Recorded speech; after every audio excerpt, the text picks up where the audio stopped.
So this is Amir and Zor, and I have a really great special guest for us, Salim Ranja, who is a senior guy in government, or was a senior guy in government, retired, became a social entrepreneur, then an entrepreneur, and basically sits on a bunch of boards and is one of the most connected guys that I know in Pakistan. He's always looking to help people. He's got his hands in many, many pies. And he's the guy, there's a great guy called Daniel Priestley who wrote a book called Key Person of Influence. And that talks about being a person that people want to know and go to, because those are the people to know, and opportunities come to people like this. And Salim Ranja is that key person of influence. And so we're gonna hear his thoughts on government, what's good about government, what he was able to see in his career as a government officer, then this transition into social entrepreneurship, and then what he sees as the future of Pakistan. What are the opportunities that we have with the countries like, our neighbors being China and India and all these. So Salim Ranja, thank you for being on. It's my pleasure. So briefly explain your background, how you got into government, and then actually you have quite an interesting background with your father as well, right? It's very interesting. When I was born 63 years ago, precisely 30 January 1961, my father was somehow in jail 2 months ago, imprisoned in a family dispute, and my mother didn't have a home. Because the person who sent my father into jail was none else than my uncle, elder brother of my father. And so my mother didn't have a maternal home as well as paternal home. And I was born into my mother's uncle home on a sunny winter day in 1961. And that's it. Okay, and then just tell us about why you chose to go into government as a career. I come from a family which is heavily into politics, lands, typical Pakistan agriculturist or feudal family, and they have a lot of contact with the government, local government. So they know the power of the officers. They all wanted to be a government. Actually, it's once a very interesting thing. When I was involved in, my family was also political. My grandfather, my maternal grandfather, my paternal grandfather, my uncle, my father, all of my cousins have been contesting elections. In 1983, I was just doing up after my master's. I was involved in one of the election campaigning of my cousin, and my cousin was contesting one of the local district council election, and in the tehsil there used to be 8 such member district councils, and the head of that organization was an assistant commissioner, which I was only maybe a couple of months away. After doing my master's, I could join the civil services. So that thing came to me that instead of following everyone asking for the votes and then getting elected for 4 years, isn't it better that I should go into the government, the bureaucratic side of the government, not on the elected side, and then be there for next 37 years instead of coming back after 4 years and again re-seeking elections. Okay, so you wanted some more certainty, I wanted guess. I wanted some something. And at the same time, I had also had this thinking that I should be able to make some impact, some change being in the government. And you had 37 years in government. How did you feel about your career? What was good, the bad, the ugly about being in government? It was all three. But I think now I just remember one thing, the good ones. Why to keep on craving something which I wish I could do much more. I could make lot of good friends right from the northern tip of Pakistan, from Gilgit down to Gwadar. Everywhere I have friends, I have acquaintances, I have people who support me, I have the people whom I can support.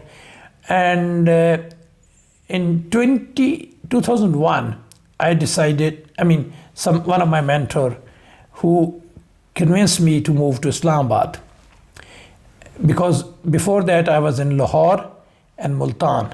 And Multan and Lahore were very local. Multan was a local, Sargodha was a local, but Lahore had a provincial outlook. But somebody suggested me in 2001 that why don't you move to Islamabad? It's equally away from your village. My village is on Lahore-Islamabad motorway, almost midway. And then they suggested that it will open many new vistas for you. So I moved to Islamabad and I got to know diplomats, donors, people involved in the defense, people involved in oil and gas, and never looked back. So one of the things that I really learn or respect about you is your networking capability. How do you do it? Is it a natural thing that you like people? Why do you know so many people? How do you get around? Is it just you're a social person, an extrovert by nature? I think it's very interesting that I am not extrovert by nature. I am very, very introvert by nature. I love to be alone in my room where nobody can disturb me. Before that, it used to be me and my books and my music. And now it's me and my laptop and my TV. So if you ask me which is your most lovable time, my most lovable time is when I'm alone.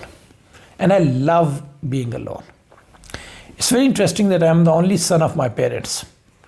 So that actually helped me in being, I have one younger sister which is 7.5 years younger, and she happened to be now the president of one of the Pakistan's biggest charity, Al-Khidmat's women president of Al-Khidmat Pakistan. Wow.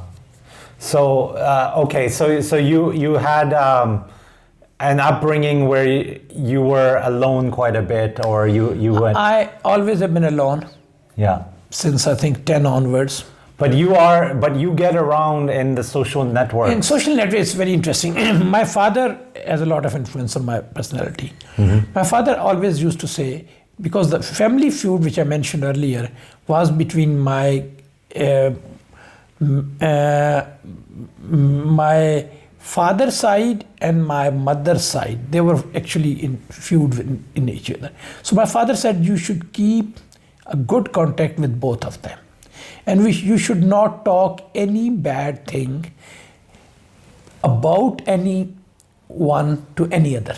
So it developed me this, that I always see the brighter side in everyone, in every human being.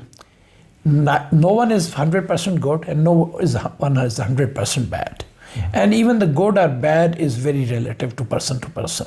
So I always say at the gray, I don't want to black and white, that Mr. X is very good and Mr.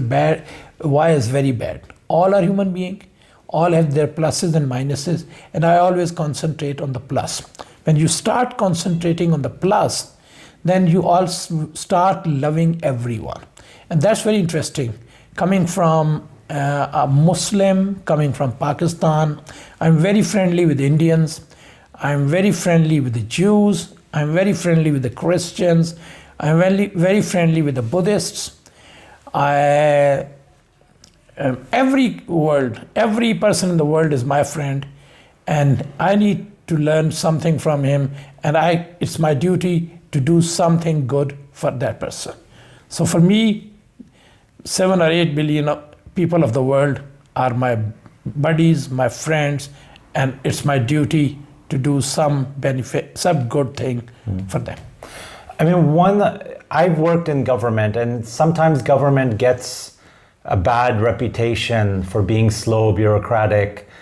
But what I find is there's hardworking people, they're committed, they want to do good, they want to bring in, they're idealists, they want to bring in good change. Did you find that in your years? Yes and no. I could have done much more. But having said that, I would say that I try to do something. I come, as I told you, that I come from a political family. So during my students' days, I had the taste of going to the offices, standing outside offices, waiting, and then being called in. So one of the first thing was that I will not let anybody wait outside my office. My door should be open. Anybody can walk in. If I can do something for him, great. If I can't do something him, I can ask sorry, yaar, I can't do it. Or I can offer him a cup of tea. I can offer him a bit of like hug, or maybe cool him down. So this helped me in such a way that wherever I've gone, and even now today, Allah has been very, very kind, that wherever I go, people know me, that yes, we met you 20 years ago and we met you 15 years ago, and then you helped this way. I'm not saying I'm the perfect, but I try to be helpful. And the thing is that in last 3 years when I'm not serving in the government, I have so many people helping me out in one way or other that I really don't know, did I ever help so many people? Did I did something extraordinary for all these? What they say, if you do something for others, then when you need it, you get quantum or manifold increase for you. And you know so many people. How do you remember them in your phone book on the contacts? Like, you know the guy named Abdullah, but how do you remember it, or how do you have it on your phone book? Ahmed is pushing me to reveal my trade secrets. First of all, I always used to, I am always used into phone. Initially, I had a phone book. Later on, a phone with a good memory, and then if now he's pushed me to the stage where I can, in my phone book, there are more than 27,000 contacts. On my Facebook, there is 19,000 followers, 5,000 friends. On the other side, LinkedIn, another 19,000 friends, and Instagram, 10,000 plus on Twitter, X or Twitter, 2,000-3,000 followers on Instagram. So in 2007 onwards, I got involved in social media, and I realized the strength of social media. All those my friends or class fellows or whom I had not met for 20 years, they somehow cropped up. And then we started interacting as it was just yesterday in a school, in college. And then so many other friends who I had never met, they become my friends. And now they are as good as friends as that they're my class fellows or my college fellows, maybe in teens or 20s. Yeah, but I think there's something about you that you're willing to make friends with anyone, right? You're an open person. I am very open. For example, I'm very, very lucky, as I mentioned, a Pakistani sitting in Pakistan's capital. If I tell you that I'm part of an organization, our elder, Mr. Shoaib Sultan Khan, started India's biggest poverty alleviation program in '93. And it has now helped more than 600 million people across India, maybe in 20 plus states. And it is now taken as a national Indian national rural mission. And when I go to India, people acknowledge me as not somebody who's come from adversary Pakistan, but as somebody whose mentors have been involved in India's biggest poverty alleviation program. So if that's the if a Russian rightly claims and acknowledged as the founder of American biggest poverty alleviation program, how will he be looked after? I'm very lucky that's the case. I take Jews as my fellow cousins, followers of Abraham. We the Muslims are the followers of the Abraham. We the Christians are the followers of Abraham, being Christ followers, and the Moses followers, Jews. We all are first cousins, and first cousins are not to be fought.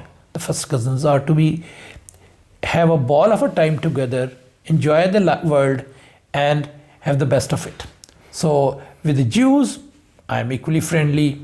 With the Russians, our next door neighbor. Chinese are our next door neighbor. Arabs, whole of Middle East is like maybe 2 to 3 hours away flight. Whole of Southeast Asia, 5 to 6 hours flight. And this, in the Buddhist side, it's very interesting that Buddhist started spreading through the area today now around Islamabad. That's called Gandhara. So from Gandhara, the people went and they spread Buddhism into Tibet, China, Korea, Japan, Vietnam, Thailand, all across. So if you are into such a situation where you have affinity for Buddhists, you have affinity for Christians, you have affinity for Jews, you are a neighbor and you are involved in the poverty alleviation program in India, you are neighbor and your faith with the Middle East people, Iran, Turkey. It's very interesting that my business interest and my friends spread all across the world, especially starting from Hong Kong and Shenzhen and going over to Silicon Valley. So for me, the whole world is what they call it. I'm a global citizen. The whole world is my home, and I am there to give the best of the best to everyone in this human being, and everyone in this world. And then how did you make that transition from being a government civil servant to being a social entrepreneur and then an entrepreneur? I always wanted to bring change. In the civil services, I couldn't make change as I wanted to. In 2000, my father was in politics. We had a lot of bank debts. So when we were about to be getting defaulted, my father decided to get away from usury and bank interest. So within 2 years, our financial condition became much better than before. Once the family went through, then we thought that this is a time where we should, if we have suffered from the bank interest, isn't it a time that we should help those who are poor, who doesn't have much assets and they have the same problems? So we set up an organization called Akhuwat, AKHUWAT. We didn't have the money. My wife gave the first 10,000 rupees, equivalent to $160 at that time. And today we've been able to give roughly $800 million to 6 million people, families across the country. We are Harvard, Oxford, Cambridge, Tufts case study. We got a Raman Magsaysay Award, which is the equivalent to Asia Nobel Prize. We were shortlisted for Nobel Prize last year, and we actually want that the microfinance finance should be available to the poor people at minimum rate. Let's say it's 0%. What we do is we give loans through mosques, through churches, through temples, through gurdwaras, and the people go and start small businesses, maybe putting up a cart, maybe putting up a small kiosk, and then develop it. We have 3 campuses for university. We are now, one thing which is now actually my next thing, I always thought that if giving small loan or giving some scholarship for university, isn't it better to give one training?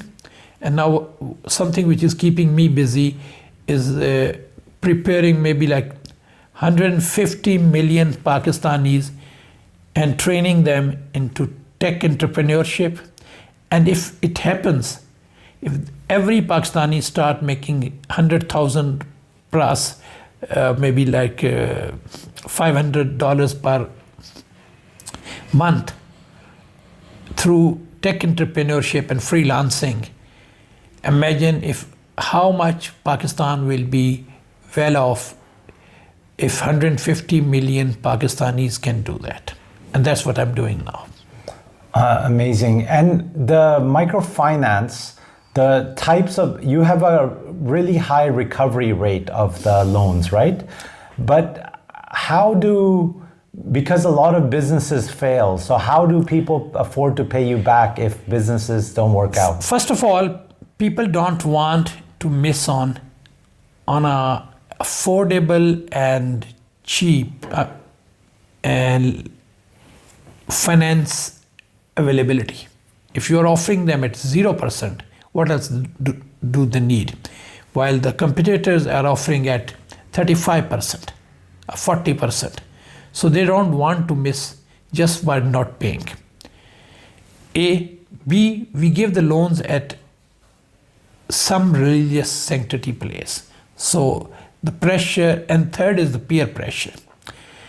If I will pay, then you will get it. So then you will be pushing me to pay so that you can get it.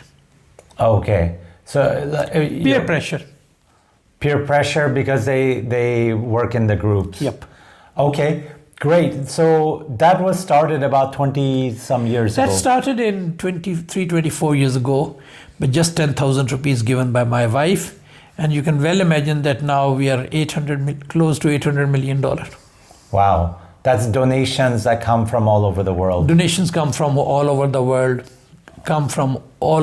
incidentally, very interesting. Donations come from those who once got loans from Ahuvat and now they are repaying it to the society. Amazing. And then that was your stepping into social entrepreneurship? That was special. My sister also got into another one, Al Khidmat. They are into orphanages, they are into hospitals, they are into disaster management. I was in Ahuvat.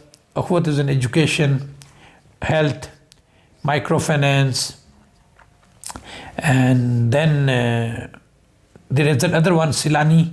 Silani is into 63 different business organizations, and then gradually I started moving towards more and more towards the tech entrepreneur and freelancing.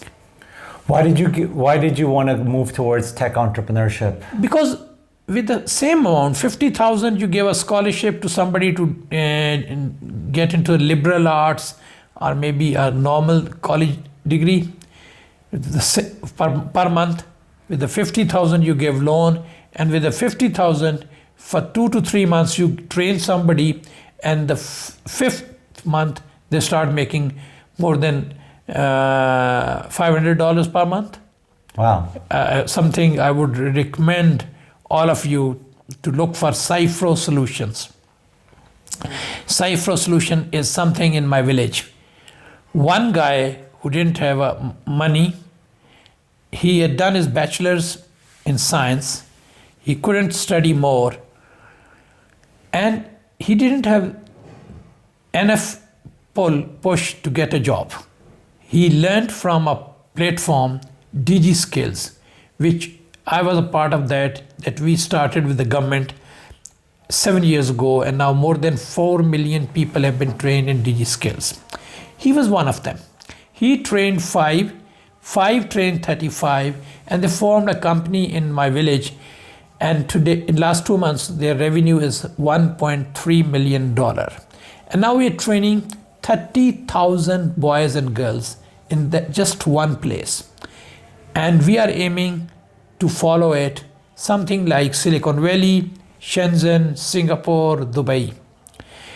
If 30,000 people can be trained in tech in a population of more than 100,000, then we'll have tech zones there, then we'll have companies coming there, and incidentally, the place called Kotmomin, Kotmomin. In Kotmomin, it's very interesting. Kotmomin is on the old GT road from Kabul to Calcutta. It's on the CPEC road from China, going through Pakistan and going to Gwadar. It is on Asian road network from Singapore to Istanbul. So it's very centrally located. And imagine if 30,000 boys and girls are trained in basic IT skills, and then some of them will be, inshallah, working in AI, DevOps, artificial intelligence, and metaverse. Why not? Wow. And so that's a lot of what you've done is do a lot of work across big impact organizations. I mean, I guess you started in government, which was, you make a small change, it impacts 1 million people. It's the same, but your social entrepreneurship, people tend to have small impact, but you've been able to impact tens of thousands of people with what you've done. Pakistan is roughly more than 40% people are below the poverty line. I'm very lucky that within one house, my sister is working maybe like more than 10 million people organization, Al Khidmat. Akhuwat is involved with another 6 million people. I got an opportunity to be the CEO of Benazir Income Support Program, Pakistan's biggest social protection program. Over there, it's around 9 million people. So if all put together, I have been able to roughly work for more than 25% of Pakistan poor. And some of the things, for example, one is called, the concept is Wasila Taaleem. This is a conditional cash transfer to mothers who send their kids. When I took over, it was 500,000 kids were going to school in 2015.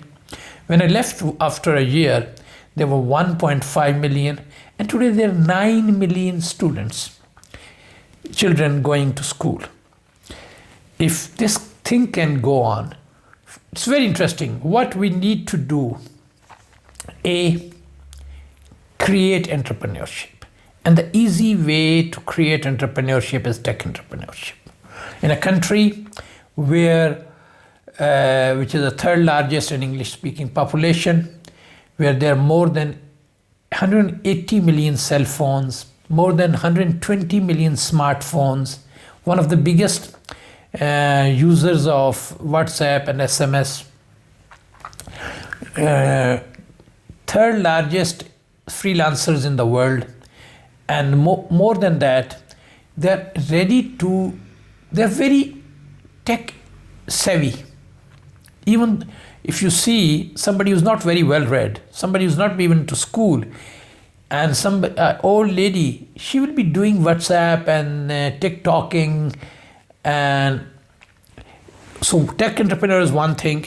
We should ensure that philanthropy and the state should provide basic education.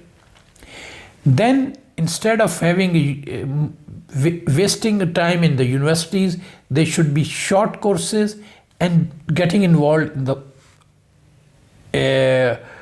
start making money. After that, if they want to upscale their degree, certified or degrees, they can go as much as, but they should, by the age of maybe like mid teens, they should start making money. They should start getting into the economic cycle. And after, if 70% of the Pakistan population is less than age of 30, imagine if that happens. What's going to? Do you ever think it will ever stop anywhere?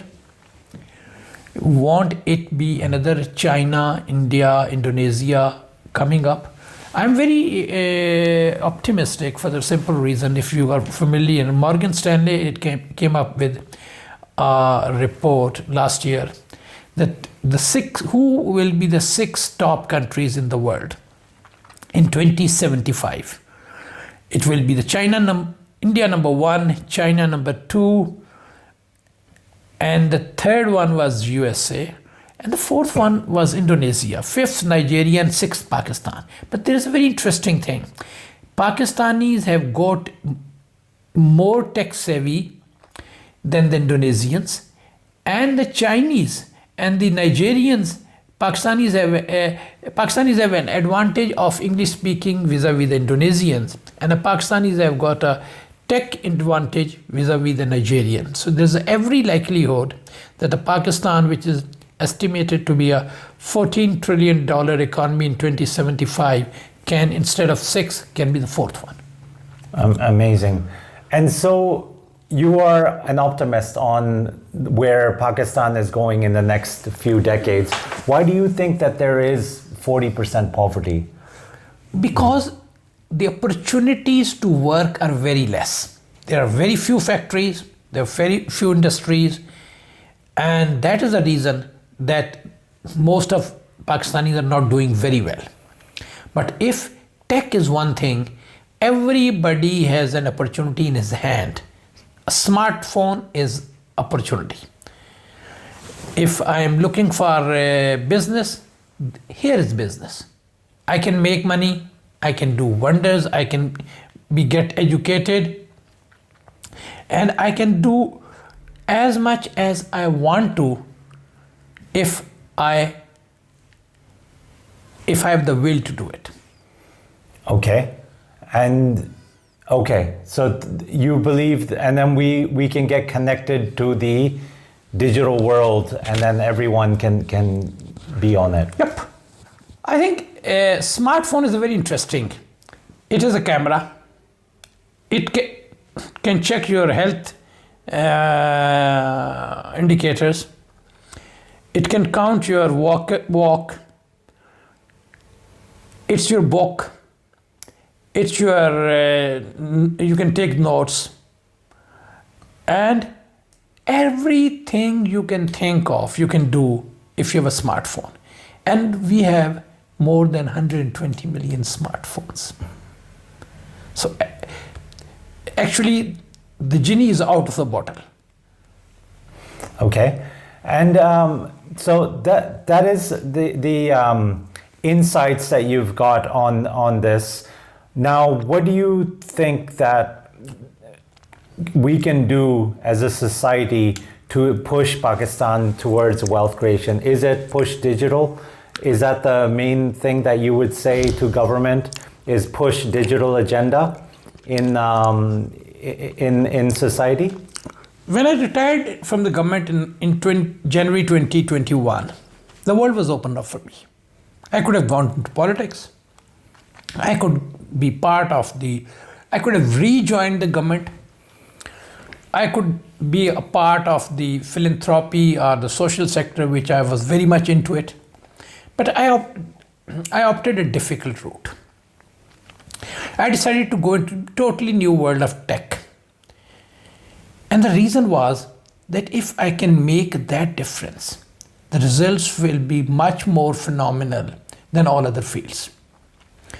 If, as I mentioned, I was just calculating the day, that if 35 people from my village can contribute to $1.3 million in 2 years, what will happen if 150 million Pakistanis start contributing too much, that amount to the national economy? And then they will be linked. Now, in a village, they are doing so much good work that they either work for Europe or USA, because they think that only they can afford to pay their whatever they demand. So the second thing is,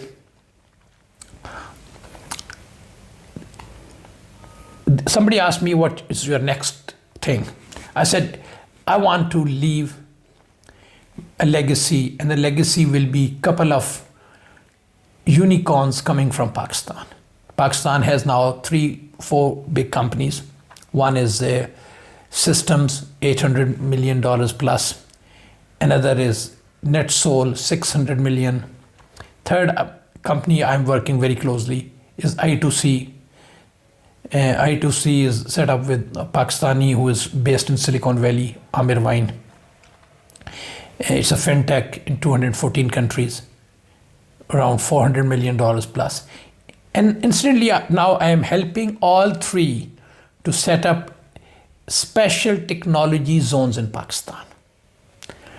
If these three become $1 billion companies, and if they can help 3-4 more in coming decade to be $1 billion companies, then what Pakistan will be. If we talk of India today, it's one Wipro, one TCS, one Infosys. What is like China? One Huawei? Sorry. Same in Hong Kong, same in Thailand, same in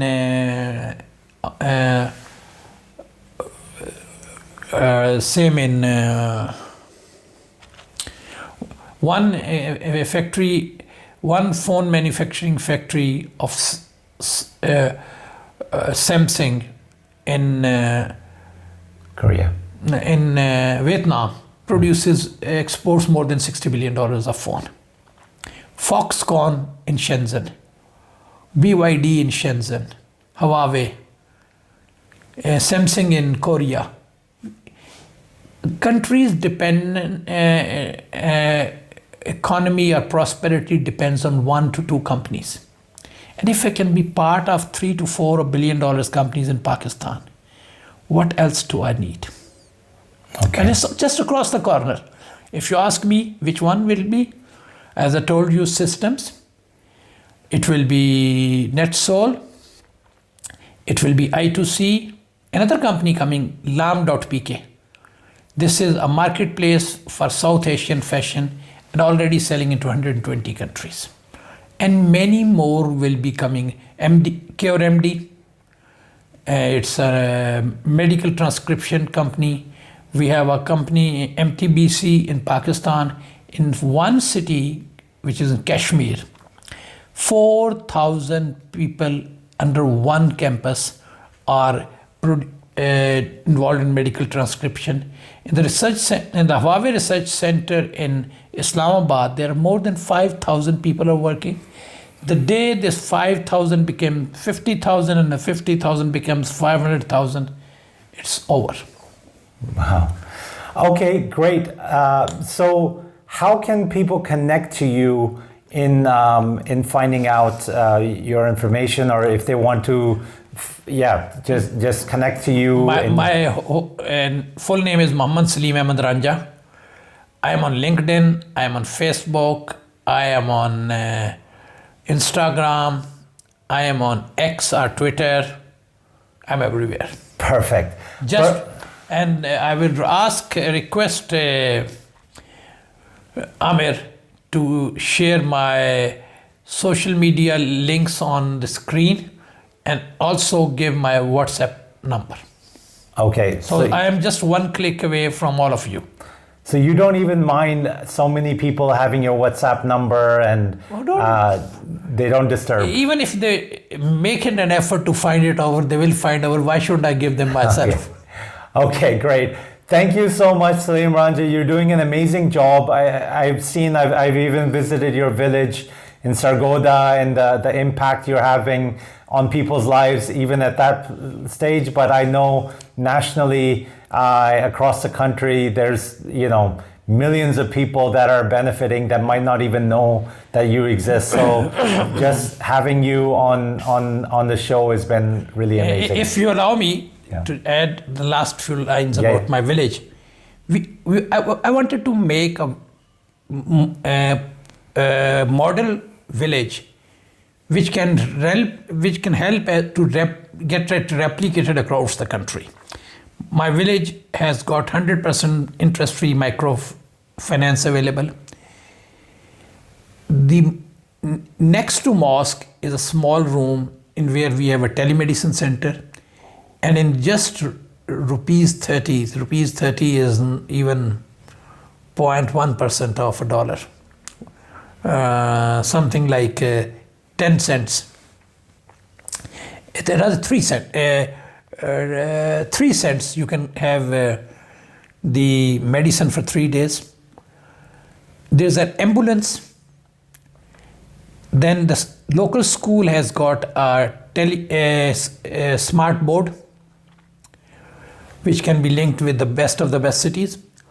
Then we have solar tube wells across the village. We have